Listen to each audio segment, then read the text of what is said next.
Assalamualaikum warahmatullahi wabarakatuh. Perkenalkan, nama saya Solihah. Saya mahasiswa PJJ PAI UIN Cyber Syekh Nurjati Cirebon.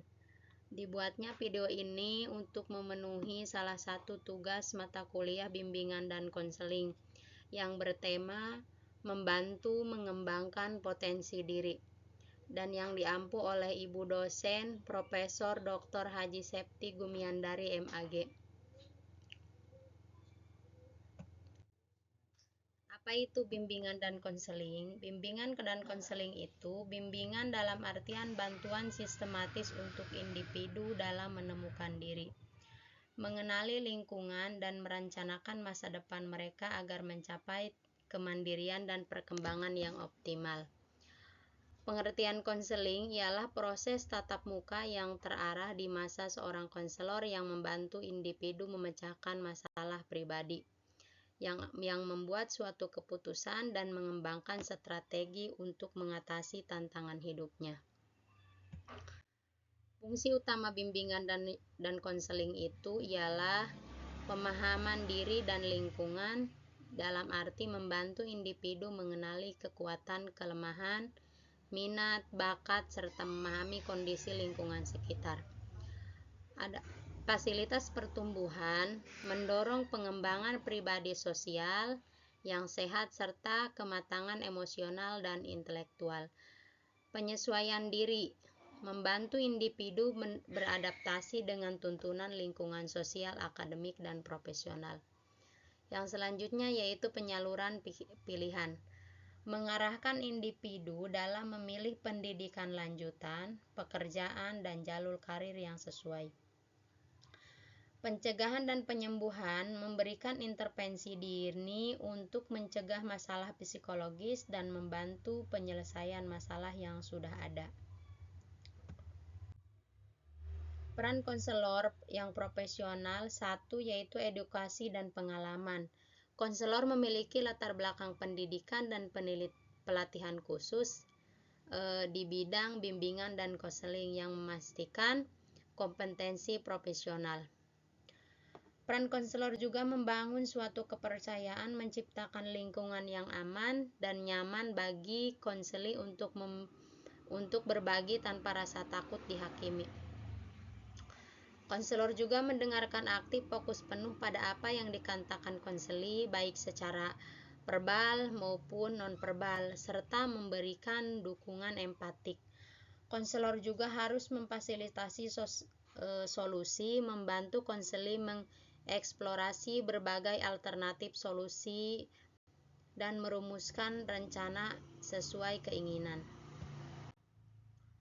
Proses konseling yang efektif yaitu satu, bisa dengan mendefinisikan masalah melalui mendengar aktif. Konselor juga membantu konseli merumuskan inti permasalahan yang dihadapi. Yang kedua, mengklarifikasi harapan, memastikan konselor dan konseli memiliki pemahaman yang sama tentang tujuan dan hasil yang diinginkan daripada sesi tersebut. Yang ketiga, eksplorasi upaya sebelumnya, yaitu menganalisis langkah-langkah yang sudah diambil konseli untuk mengatasi masalah, mengidentifikasi keberhasilan dan hambatan. Yang keempat, yaitu menemukan alternatif solusi.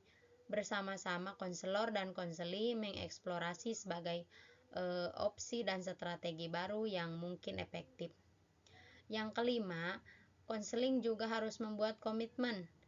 Konseli berkomitmen pada rencana tindakan spesifik untuk perubahan dan perkembangan diri. Yang keenam yaitu refleksi dan tindak lanjut, mengevaluasi proses dan hasil sesi serta merangkum selanjutnya untuk keberlanjutan perubahan. Teknik dan keterampilan konselor yaitu satu, mendengarkan empatik dan reflektif, dalam arti memahami perasaan dan perspektif konseli lalu memantulkannya kembali untuk menunjukkan pemahaman. Yang selanjutnya yaitu konselor harus mengajukan pertanyaan terbuka, mendorong konseli untuk berpikir lebih dalam dan mengekspresikan diri secara leluasa. Konselor juga harus memanfaatkan keheningan, memberi ruang bagi konseli untuk merenung, memproses pikiran, dan menemukan jawaban internal. Dan konselor juga harus membangun rapat yang menciptakan hubungan yang harmonis dengan konseli untuk menggali fondasi utama keberhasilan konseling. Prinsip-prinsip bimbingan dan konseling yaitu individu yang unik, setiap orang memiliki potensi dan kebutuhan yang berbeda. Pendekatan konseling pun harus disesuaikan. Kerahasiaan dan etika, informasi konseli dijaga kerahasiaannya serta menghormati nilai dan norma sosial budaya yang berlaku. Prinsip konseling juga sistematis dan berkelanjutan. Pelayanan BK dilaksanakan dengan perencanaan yang matang, perkembangan dan terprogram dengan baik. Pemberdayaan konseli, fokus utama adalah membantu konseli menjadi pribadi yang mandiri, bertanggung jawab untuk mengambil suatu keputusan. Adapun contoh kasus yang menghadapi tekanan teman sebaya atau peer pressure, remaja seringkali dihadapkan pada situasi di mana mereka merasa harus mengikuti perilaku kelompok atau teman sebaya yang terkadang dapat berdampak negatif pada diri mereka. Bimbingan dan konseling atau BK berperan penting dalam membantu siswa mengenali jenis-jenis tekanan tersebut dan menguatkan suatu kemampuan mereka untuk menolak pengaruh negatif. Sebagai contoh, seorang siswa dapat dibantu untuk belajar mengatur waktu secara efektif sehingga ia tidak tergoda untuk menghabiskan seluruh waktunya untuk hal-hal yang tidak produktif bersama teman-temannya. Selain itu juga, konselor juga dapat membantu siswa untuk memilih lingkungan pertemanan yang positif dan suportif yang akan mendorong mereka mencapai potensi terbaiknya. Sumbernya adalah bahan ajar digital dan BK.